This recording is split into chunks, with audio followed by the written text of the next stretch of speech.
what I foresee happening in the next 5 years, it's only going to get worse. I want to be one of millions that are poking that fire. I value is much more important for me than working at Tesla. Me not doing that is an insult to the universe for giving me that gift.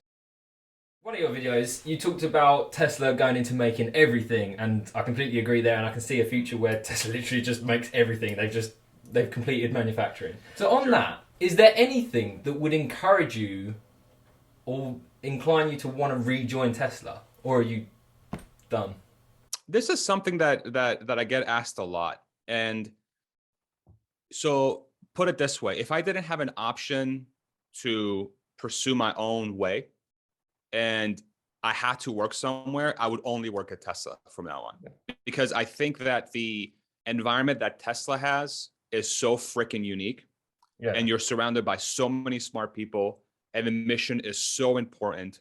And the leader is arguably going to go down as one of the most influential, smartest, most brilliant minds that the human race has ever created. That's my opinion. I could be wrong, but that's my opinion. Okay. You put him up there with like Edison and Tesla and Einstein, but he also add in like the Steve Jobs and the super business.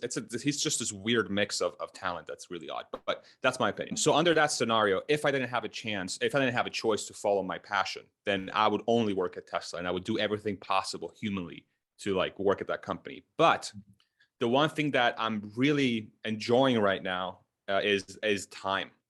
Time is something that I've honestly had very little of for the last 12, 13 years as I went through that sort of grind of, even probably longer, of college, Phillips, Tesla, starting own business, just I've been working all the freaking time, and now I'm at a point where I have no idea if this independence is going to last me my entire life, but I know that at least for the foreseeable future, if I see, 10, 20 years in the future, there is a path for us to be independent. And so I'm like, how can we not take that chance? We have to do that.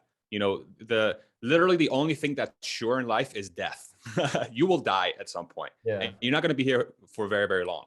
And so if you have any number of years afforded to you where you can really sit down and absorb that time and understand who you are as a person and really pursue your passions, in my opinion, I think if you don't do that, that's an opportunity lost, regardless of how big the mission is. Because ultimately, in my mind, my passions could, in the end, be more valuable to the world than me working at Tesla. That's what I like to think. Those are the sort of hopes I have for myself, and only the people will decide if that's the case, if the things that I'm going to be working on are going to be more valuable than me working at Tesla as a program manager in distribute and, in service, which again was an incredibly rewarding job and one of the best jobs probably anybody could ever have. But at the same time, I still feel like if I really decide what I want to do with my time, I think that's more valuable.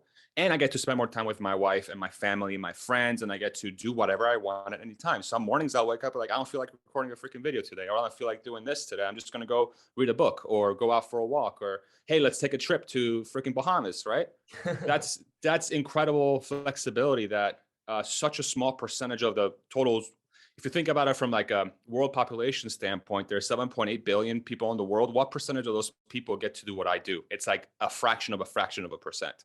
Like me not doing that is an insult to the universe for giving me that gift, so that's the way I view it. And ultimately, I think unless that opportunity somehow goes away and, the markets freaking go down and all our properties go to zero and I have to go back to work, obviously I'm going to go back to Tesla. But given that that's likely unlikely, hopefully, crossing fingers with this Ukraine-Russia thing is kind of weird, but crossing fingers, I think the time that I have now being independent, I value is much more important for me than working at Tesla, but that's not to diminish Tesla either. So that's sort of how my mind works on the whole thing.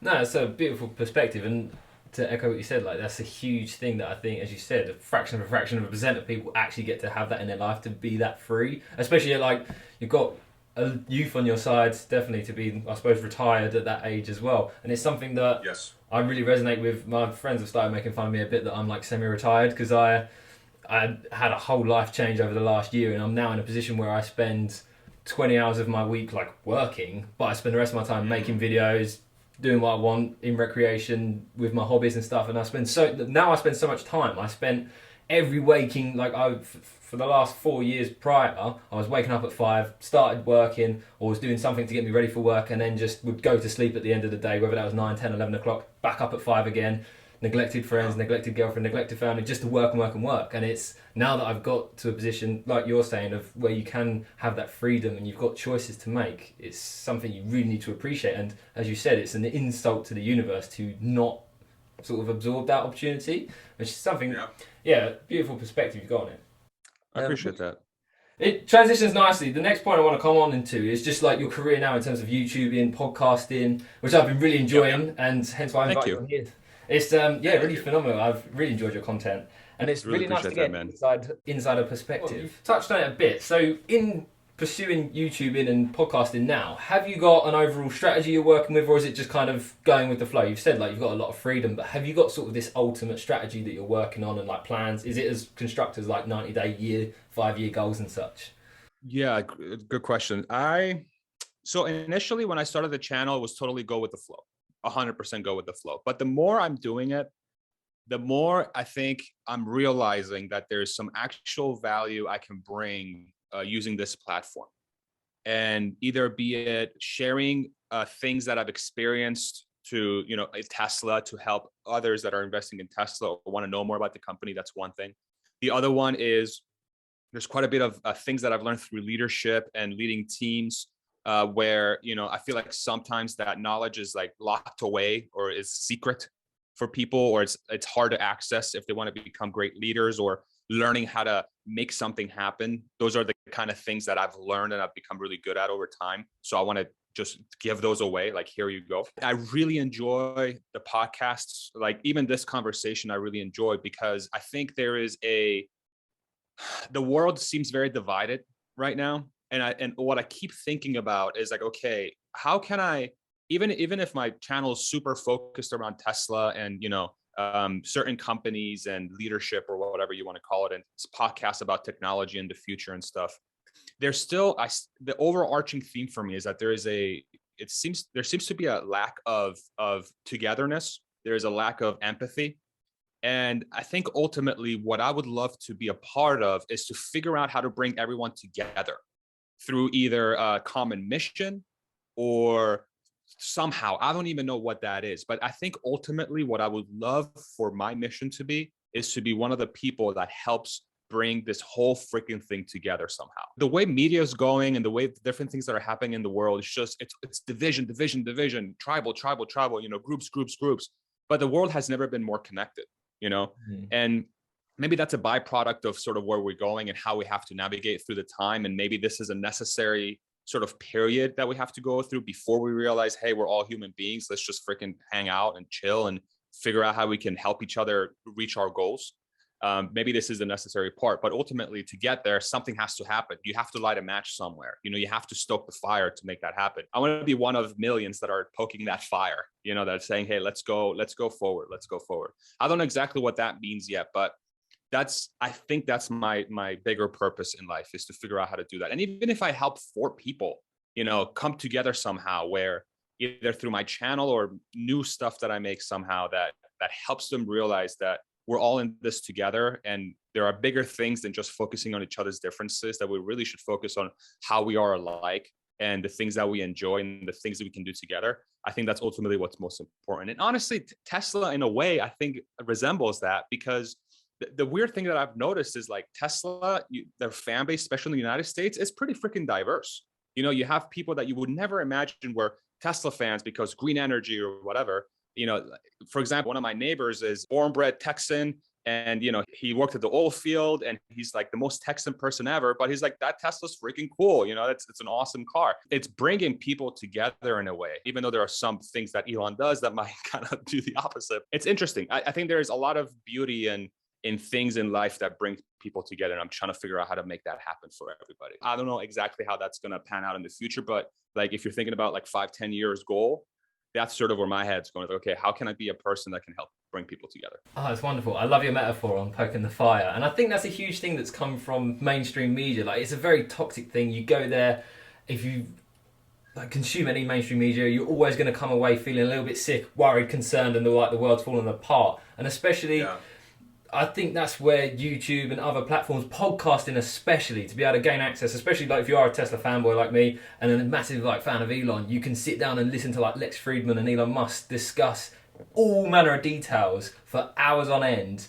And it's just wonderful to be able to get that, and it's such depth, and it's not about clickbait, it's not about headlines, it's not about advertising revenue. I think that's what a lot of people lean towards more. They love the authenticity and the fact that you can connect so much more with someone. Like in this experience right now, it's so bizarre. I keep having to remind myself this is a real conversation. I'm not sitting down watching a YouTube video, like, because I relate to you so much and it feels like I know you without knowing you. And you just don't get that experience through mainstream media. And I think it's something that hopefully the world will transition to a lot more. And especially using Tesla as the example and Elon Musk in particular, when I speak to people, I suppose I am guilty of being quite opinionated. And so I've got this high opinion of Elon. And if people hate on Elon and be like, well, okay, why do you not like Elon? What is it? And they'll just spew some headlines. Oh, well, he ruined crypto one day. Oh, the cars have panel gaps. Oh, the Tesla and racism, that kind of thing. I'm like, okay, have you done your homework? Do you know the details of it? And I often speak to people about it, and they kind of don't really want to understand it. They don't want to know. They just have their opinion. They want to stick by it.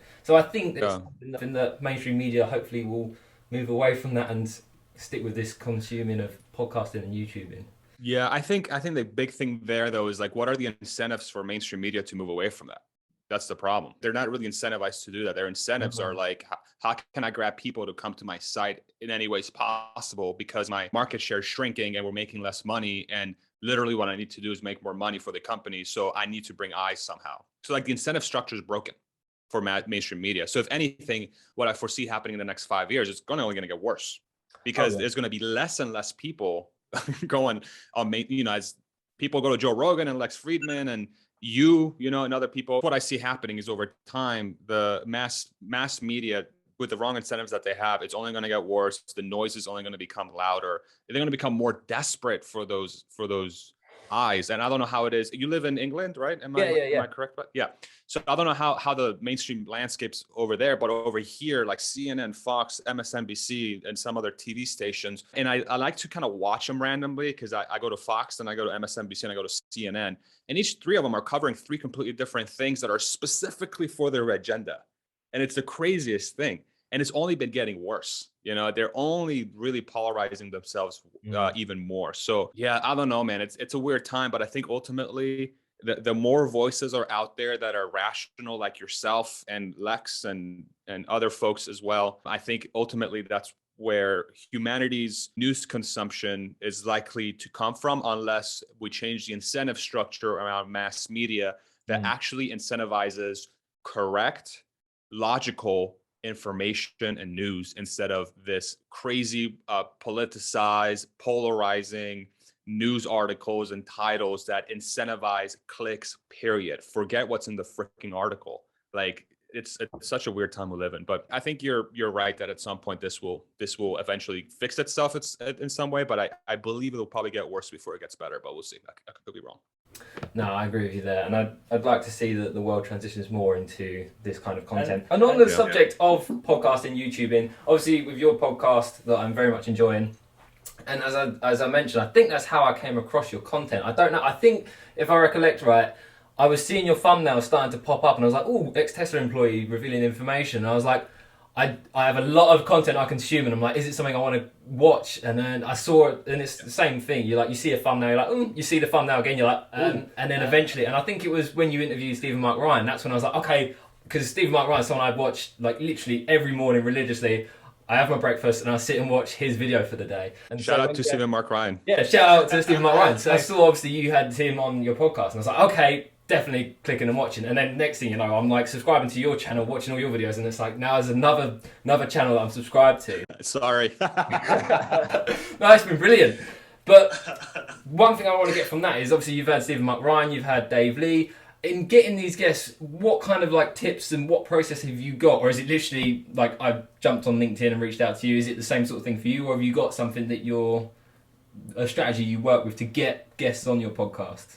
Yeah, I just sent messages. I think so. My first guest was Dave Lee, and Dave is somebody I've been following since Tesla Motors Club days back in 2012, 2013. He had these like crazy mega threads around Tesla, and that's kind of what got me freaking invested into Tesla in the first place, was all the freaking work that he did. And when I released my first YouTube video about, at 50-minute long, these are the things that I noticed at Tesla that were good, bad, and neutral, whatever. He reached out to me on Twitter. He DM'd me. He's like, hey, great video. I have some other questions if you don't mind answering. I'm like, hell yeah. And then a few weeks later, on that, since he already reached out to me and I'm not going to be in his freaking spam folder and DM, I'm going to be like, I'm like, hey, Dave, would you mind coming on? It'd be really cool. I've been following you since TMC days. And he said, sure. Yeah. What the hell? Let's have a conversation. So he was very gracious with his time. And then what happened is that, Steven saw the Dave Lee video and he liked it and shared it on Twitter and posted a comment. So that was kind of a door for me to reach out to Steven because he already knew who I was. So then I sent him an email through his channel and I said, hey, Steven, love your stuff, which I obviously do, and I've been following him for a while as well. But I said, I saw that you saw Dave's video interview. Would you like to come on as well and have a similar style interview? He's like, yeah, sure. Let's make it happen. So Dave sort of opened the door for me again, because initially he opened the door for me 10 years ago with an investment through his posts. But then he opened the video door for me by reaching out to me first. So I think, the best tip I can give you is, mine's it's lucky in a way, but I think ultimately what allowed that door to happen was that I invested a lot of time in my initial video to ensure that it was really freaking good, that the content was excellent. Forget the video, forget the quality of the audio and the video and everything. I just wanted my content to be extremely relevant to what people were looking for, but also ensure that it was a unique voice, and it was helpful. That was by far my biggest priority. And I think if you focus on that, then attention will come. Dave, Steven, and all these other podcast guests are going to be just human beings that like to consume content like you and I. And so if you create really good content, it's likely that those eyes will get on there, and then that could potentially open the door for you. So, and I don't know if my model is a way to follow. I think I got a little bit lucky, and honestly, a lot of things in my life I can consider to be a little bit lucky, but I did invest a lot of time to ensure that the content I was making was great, and I think that's what opened the door ultimately. So I think your mileage would marry. I don't know if that's good advice or not, but that's how it works. That's really helpful, thank you. And a lot of it's just like connecting dots, and it's like, oh, I've got a little bit of an in here, so leverage that, take advantage of it, use that as an in to somewhere else. But one thing I will say, like in seeing, you've only, as I said, I started YouTubing around the same time as you, but in your videos, just in that short time, they've improved in terms of, you said about that content. The content's there and it's wonderful, but I've really noticed your editing and like thumbnails, all that kind of thing, you're really picking up on and improving. I say this as someone of ignorance, but just in consuming a lot of content, it's even just in 2-3 months, it's hard to notice between you and someone that's been doing it for years. So fair play there. You've improved really quickly. Damn, dude. Thank you. That's huge. Thank you. I really appreciate that. Yeah, it's hard, man. Sorry, go ahead. To echo what you said, it is hard, but I find it's hard, but it's not, because I enjoy it so much. I absolutely love making a thumbnail, making a video, clipping it all up, making sure it's edited right and looks good, and just finding little ways to improve it. But on subject of your podcast, dream guest, who would it be? Oh man.